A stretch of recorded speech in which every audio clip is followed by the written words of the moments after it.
Quick, it's a donor. How much time do we have? 53 minutes and counting down. Death certificate approved. Extract lungs immediately. Matching recipient found. Destination, Madrid Center. Arrange transport urgently.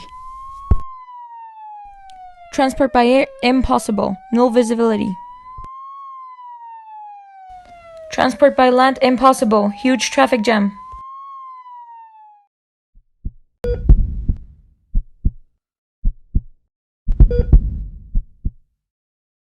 This is not just a video, it is a reality. Up to 30% of patients die waiting for a transplant.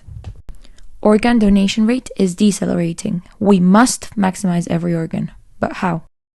We will reduce ischemia time by automatizing the decision-making process through artificial intelligence implementation and by the inclusion of highly innovative and cost-time efficient vehicles. With only one click, FlyingOrgans guarantees safe, on-time, comfortable delivery, any day, anytime. Donation will require a priority but not constant use, so our network will also relocate urgent medical samples.